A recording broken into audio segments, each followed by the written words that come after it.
New Yorkers aren't shy when it comes to talking about their run-ins with the afterlife in the city. Many locals claim ghosts haunt NYC's old buildings and parks. Some less quietly than others. John Lennon is said to haunt the Dakota, where he was murdered, while Nancy Spungen, Sid Vicious's girlfriend, is rumored to be spending the afterlife at the Chelsea Hotel. Today, we consider the 10 most haunted places of New York City.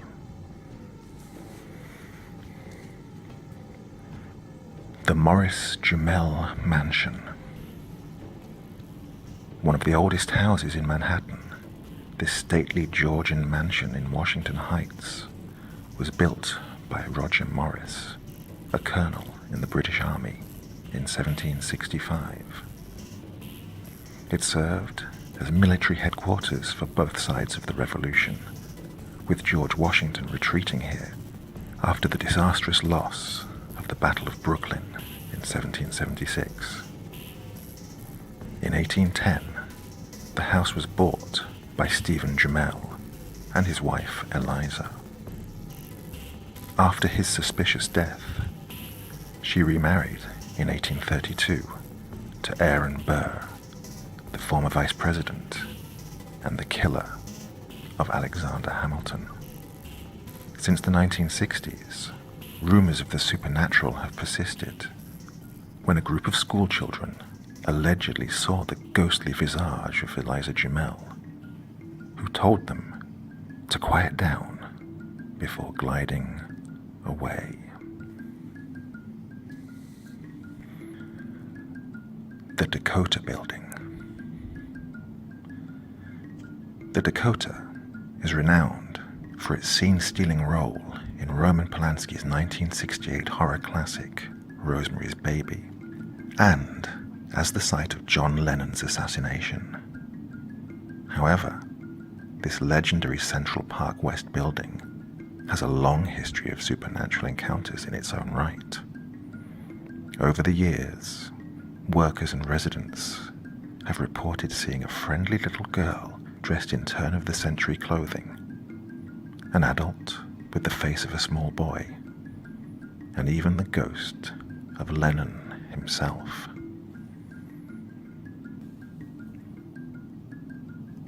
The Campbell Apartment.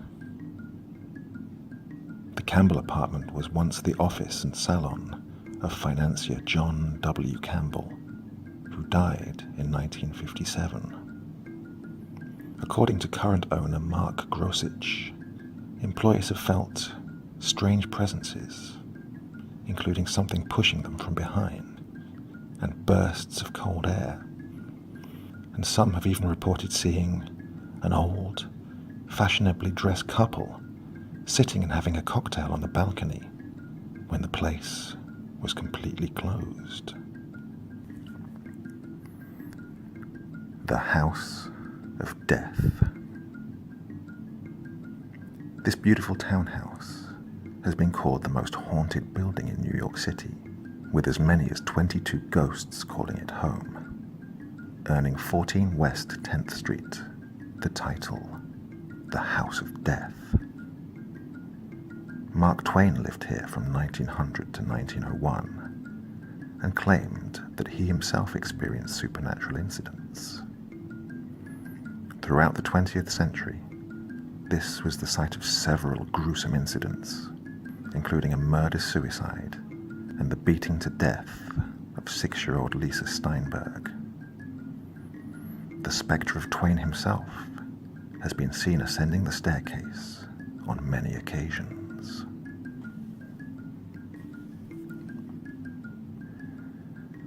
St. Mark's Church in the Bowery.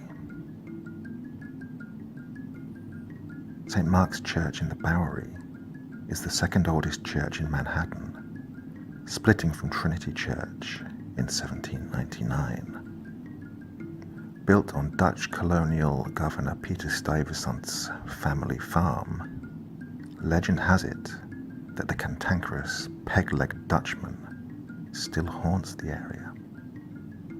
He has been known to harass clergymen and parishioners, ring the bells, and loudly interrupt services by stomping around and singing Calvinist hymns in Dutch.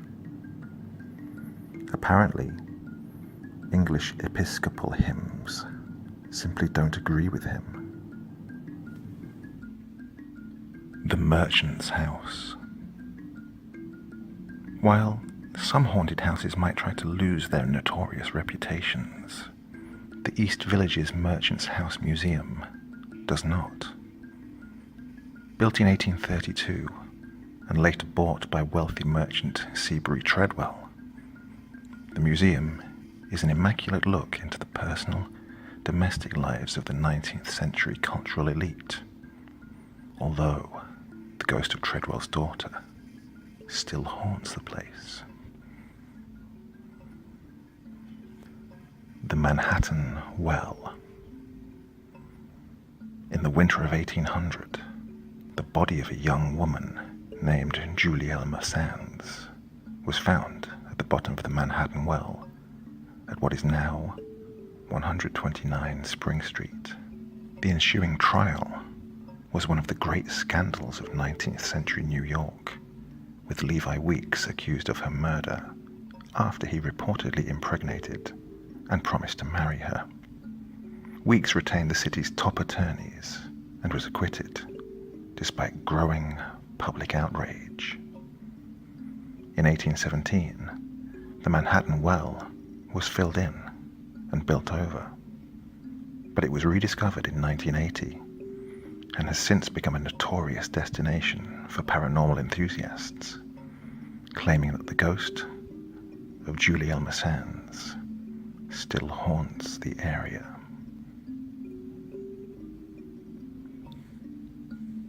The Conference House. Located at the southernmost tip of Staten Island, this colonial manor was used by Loyalist Colonel Christopher Billop as a way station for British forces during the Revolutionary War.